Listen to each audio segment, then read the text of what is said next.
បាទជំរាបសួរពុកម៉ែបងប្អូនបាទថ្ងៃនេះយើងទៅដើរលេងនៅតំបន់បរទេសម្ដងបងប្អូនណានៅខាងប៉ែកអឺរ៉ុបបងប្អូនបាទយើងទៅជិះកង់លេងនៅតាម Snow បងប្អូនណាគេហៅថាទីវាលទីលាន Snow បងប្អូនណា Snow តែម្ដងបងប្អូនអញ្ចឹង Snow សប្បាយយ៉ាងណាយើងទៅកម្សាន្តជាមួយគ្នាបាទយើងជិះកង់ជិះម៉ូតូអញ្ចឹងបងប្អូនណាអញ្ចឹងតាមដានជាមួយគ្នាបាទបងប្អូន បាទនេះគឺជាការច្នៃបងប្អូនណាគឺជាការច្នៃកង់បាទកង់ហ្នឹងគឺគេច្នៃដាក់កង់ប្រភេទផ្លែរណាគេហៅថាផ្លែកាត់ឈើបងប្អូនណាផ្លែហ្នឹងគឺជាផ្លែកាត់ឈើតែម្ដងបងប្អូនហើយប្រភេទផ្លែកាត់ឈើនេះគ្រោះថ្នាក់ខ្លាំងណាស់បងប្អូនណាគ្រោះថ្នាក់ខ្លាំងណាស់ព្រោះអាហ្នឹងបើសិនជាផ្លាតឬគៀបអីហ្នឹងគឺដាច់ដៃដាច់ជើងតែម្ដងនិយាយទៅប្រភេទផ្លែនេះគឺជាផ្លែដែលគ្រោះថ្នាក់បំផុតបាទហើយគេយកមកច្នៃដាក់ជាមួយនឹងឡានប៉ណ្ណាំងបងប្អូនណាឡានបជាណាទៅតាមប្រភេទឡានមានធំមានតូចអញ្ចឹងទៅបងប្អូននេះបាទឃើញថាកម្លាំងវាមុតខ្លាំងបងប្អូនអញ្ចឹងធ្វើឲ្យវាចង់ស្រុតណាបងប្អូនហើយនេះគេច្នៃជាមួយនឹងឡានធំតែម្ដងបងប្អូនបាទឡានធំវាធ្ងន់ធ្វើឲ្យផ្លែហ្នឹងទន់ខ្លាំងបាទនៅពេលដែលទន់ខ្លាំងវាបងប្អូនមើលជាក់ស្ដែងគឺឡាននឹងយកបាទហើយកំពុងតែខៃបើសិនបើឡាននឹងជ្រុលមករកមនុស្សប្រកាសជាដាច់ដៃដាច់ជើងតែម្ដងបងប្អូនបាទហើយនេះគឺជាការជិះម៉ូតូបងប្អូនបាទអូជិះម៉ូតូកាត់ទឹកតែម្ដងបងប្អូនណាទឹកនេះប្រភេទទឹក snow បាទទឹកមានទឹកកកផ្នែកខាងក្រោមប៉ុន្តែសរសើរគាត់អត់ជាដួលបាទហើយឥឡូវយើងមកមើលការជិះស្គីបងប្អូននេះទៅហើយបាទទៅហើយបាទវ៉ាវវ៉ាវបងប្អូននេះអូអូសប្បាយបងប្អូនយើងគាត់តែគិតក៏សប្បាយដែរនេះតែសម្រាប់បងប្អូនដែលនៅប៉ែកអឺរ៉ុបដូចជាអាមេរិកអូស្ត្រាលីអីហ្នឹងកាណាដាអីមាន snow ទេបងប្អូនអត់តែនៅស្រុកខ្មែរយើងអត់មាន snow បាទបងប្អូនមើលទស្សនាជាមួយគ្នាបាទឃើញថា snow នេះគឺវាធ្លាក់វាឲ្យកកច្រើនមែនទែនបាទបងប្អូនណាតែពិត snow នេះវាជាព្រិលបងប្អូនព្រិលទឹកកកណាតែខែរដូវត្រជាក់អញ្ចឹងទៅវាធ្លាក់ព្រិលមកជាដូចអាយើងឈូសទឹកកកហ្នឹងបងប្អូនហើយវាកកយូរវាធ្លាក់យូរទៅវាទៅជាហើយគេហៅថាទឹកកកណៃគេហៅ snow ភាសាបរទេសគេហៅ snow ហ្នឹងគឺទឹកកកព្រិលហ្នឹងឯងបងប្អូនហើយវាកកទៅលើគេទៅលើភ្នំបាទនេះជាតំបន់ភ្នំបងប្អូនណាហើយឥឡូវយើងមកមើលគេជិះកង់ម្ដងបងប្អូនបាទគេជិះកង់តាមផ្លូវនេះបាទអូបងប្អូនមើលក្លុកក្លែកចេះជិះទៅនេះបាទឥឡូវឃើញថាជិះកង់នេះបងប្អូនមើលផ្លូវអត់ជាធំទេបងប្អូនផ្លូវតូចដែរហ្នឹងបាទសប្បាយបងនេះមើលសម្បូរអ្នកទស្សនាច្រើនណាស់តាមពិតនេះគេធ្វើប៉ុណ្ណឹងគ្នាបងប្អូនណាគឺមានអ្នកថតមានអីបាទច្រើនណាស់បាទឥឡូវនេះជិះផ្លោះទេបងប្អូនណានេះដើមចុះទេនិយាយទៅបើនេះអត់ចេះជិះប្រកាសជាដួលហើយបាទបងប្អូនវ៉ាវហើយឥឡូវគេចាប់ផ្ដើមប៉ុណ្ណឹងគ្នាជិះកង់នៅលើព្រិលបងប្អូនបាទហើយមកក្រុមនោះគឺទៅហើយបងប្អូនវ៉ាវហើយបងប្អូនមើលទេសភាពនៅស្រុកគេហ្នឹងគឺបងប្អូនមើលភ្នំសិតតែទឹកកកតែម្ដងបាទហើយគេមានកន្លែងហាមឃាត់បងប្អូនតំបន់ខ្លះគេគេអត់ឲ្យទៅទេណានេះកន្លែងគេលេងនេះគឺសិតតែកន្លែងដែលគេរៀបចំសម្រាប់លេងតែម្ដងបាទហើយក៏មានអ្នកនៅ control ដែរបងប្អូនករណីគាត់ជិះទៅវាគ្រោះថ្នាក់អីក៏មានអ្នកជួយមើលដែរបាទអញ្ចឹងបងប្អូនមើលសប្បាយទេបាទទេសភាពហើយសរសើរដើមឈើនៅហ្នឹងវាធន់ជាមួយនឹងទឹកកកបងប្អូនបាទដើមឈើមួយចំនួនអត់ធន់ទេតែត្រូវទឹកកកយូរទៅអត់លួយបាទប៉ុន្តែដើមឈើប្រភេទនេះវាអាចទ្រជាមួយនឹងទឹកកកបានអញ្ចឹងណាហើយមួយទៀតដើមឈើនៅ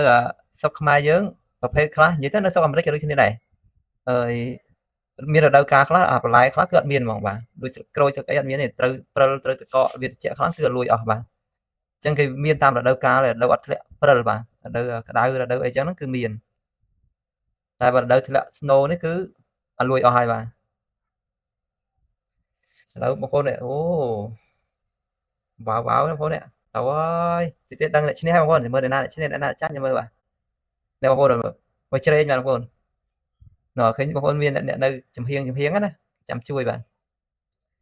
ទៅហើយបងប្អូនអូហើយការជិះហ្នឹងជិះឆ្ងាយទេបងប្អូនណាហើយអត់ដឹងថាយ៉ាងម៉េចបើសិនជាឡើងមកវិញដឹងថាយ៉ាងម៉េចទេនេះហើយអ្នកដែលអត់ដែលទៅតំបន់ត្រជាក់នេះល្ងាបងប្អូននេះខ្លះថាល្ងាខ្លាំងណាចង់កកណាតែដល់ពេលគេនៅយូរទៅវាទៅជាស៊ាំបាទមានអ្នកឈ្នះហើយបងប្អូននេះបាទឥឡូវគេជិះលើនេះបងប្អូននេះរត់តែធ្លាក់ព្រិលទេបងប្អូននេះមើលបងប្អូនមើលចង់បាត់ដើមឈើហើយបាទឃើញតែតកកនេះបាទស្អាតហ្មងបងប្អូនមើលទេសភាពវ៉ាវហ្មងបាទអេបងប្អូននេះប៉ុន្តែមានពលឺថ្ងៃដែរណាបងប្អូន ដល់នេះហើយមកដើមឈើមិនតូចៗណាដើមឈើប៉ុណ្ណាណីហើយសិតតែកកបាទអូអេហ្មងបងប្អូនបាទអានេះគេជិះម៉ូតូបងប្អូនបាទកម្លាំងម៉ូតូខ្លាំងបងប្អូនមកខៃប្រហែលជា6តឹកហ្នឹងបាទហើយទំហំកង់ហ្នឹងប្រហែលជា2តឹកកន្លះហើយតាមមើលអូវ៉ាវបាទធំមែនទែនបងប្អូនបាទហើយឥឡូវយើងមកទស្សនាជាមួយបងប្រុសម្នាក់គាត់ជិះស្គីបងប្អូននេះជិះស្គីបាទអូវ៉ាវចាំមើលបងប្អូនជិះបានឆ្ងាយទេណានេះគាត់ធ្វើការហក់ចុះបាទហក់ចុះបាទលោតពីលើតែម្ដងបងប្អូនបាទលោតពីលើបងប្អូនវ៉ាវនិយាយទៅគឺមានចម្ងាយឆ្ងាយតែម្ដងបងប្អូនបាទហើយក៏បានពានរង្វាន់បាទបងប្អូនបានពានរង្វាន់ហើយវីដេអូនេះខ្ញុំបានធ្វើវីដេអូម្ដងហើយបងប្អូនបាទនេះបងប្អូននេះបានពានរង្វាន់បាទអេមតែម្ដងបាទហើយនេះបងប្រុសម្នាក់នេះគាត់ធ្វើការហោះពីលើមកបាទដល់ជាការជិះស្គីបាទប៉ុន្តែស្របពេលហ្នឹងគាត់មិនជិះស្គីទេគាត់ជិះឆាត់យ៉ូហើយចុះមកជិះស្គីបាទវ៉ាវហើយបងប្រុសម្នាក់នេះគាត់តម្លាក់កង់ពីលើមកបាទចុះទៅជាមួយយកកង់ហើយតាមមើលបាទអូទៅជិះកង់បាទជិះកង់នៅក្រោមហ្នឹងឥឡូវដូចទៅមិនរួចទេបងប្អូនยังមកទេបាទអាយ៉ានោះបងប្អូននោះឲ្យផ្សែងពងបាទជិះពីក្រោមសមុទ្របងប្អូនបាទដូចជាមិនទៅមុខទេតាមមើលនោះមកដកដង្ហើមសិនទេបាទឥឡូវជួបជាមួយបងប្រុសយើងនេះបាទជិះកង់លើជិះម៉ូតូលើ snow បងប្អូនបាទវ៉ាវតែម្ដងបងប្អូនមើលលក្ខណៈថាគាត់ប្រឡែងជិះពីក្រោយនេះទប់ពីលើម៉ូតូពីក្រោយទីអញ្ចឹងបាទនិយាយទៅបើសិនជាដួលអីដល់ឆ្ងាញ់ហើយបាទ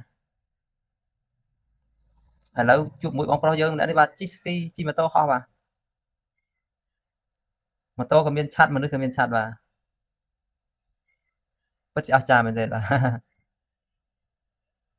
សប្បាយបងប្អូនមើលទេសភាពហើយបាទនិយាយទៅតំបន់ប៉ូលនេះគឺគេហៅតំបន់ត្រូពិចបងប្អូនតំបន់អុបតិចបាទតំបន់នេះគឺត្រជាក់ខ្លាំងបំផុតបាទនេះបងប្អូនទៅហើយបាទម៉ូតូបាទនិយាយទៅមិនមែននេះគេជិះទៅមកបាទវាទៅជាផ្លូវដែលគេលេងយ៉ាងសប្បាយបាទហើយឃើញថាមានព្រះអាទិត្យដែរបងប្អូនបាទព្រះអាទិត្យគឺមានណាបាទគាត់ថាវា snow វាច្រើនបាទ snow វាច្រើនហើយវាអត់អាលាយដូចទឹកទេណា snow វានៅជា snow ដូចបីដូចជាខ្សាច់អញ្ចឹងបងប្អូនមើលដូចជាកង់ហាត់ប្រាណបងប្អូននេះឃើញតំណងណាកង់គេមានប៉ុន្មានបាទមាន6កង់បងប្អូនអាចជិះបាន6នេះអត់ដួលទេបាទជិះមិនកំដួលទេចាំមានកង់6ហើយច្បាស់ចាំវិញយីតំណងមកគេទៅនេះចេះរត់នឹកឃើញបងប្អូនចង់ជិះអញ្ចឹងអាចឆ្នៃធ្វើបានបាទអាចឆ្នៃធ្វើដូចគេបាននេះតំណងមែនទេណានិយាយទៅទេសភាពក៏ស្អាតទេបងប្អូនណាទេសភាពក៏ស្អាតហើយអ្នកជិះក៏ស្អាតទៀតបាទចង់ទៅជិះដែរបងប្អូនចង់ទៅជិះយើងទៅដើរលេងនៅក្រៅប្រទេសខាងតំបន់មាន snow យើងអាចទៅលេងចឹងបានទេបាទទៅវីដេអូយើងក៏ដល់ទីបញ្ចប់អរគុណច្រើនសម្រាប់បងប្អូនបានតាមដានវីដេអូនេះបើគិតថាល្អកុំភ្លេចចុច subscribe ឬក៏ follow បាទឬក៏ share ម្នាក់មួយទៅដើម្បីឲ្យបងប្អូនយើងបានទស្សនាជាមួយគ្នាបាទអរគុណច្រើនបាយបាយជម្រាបលា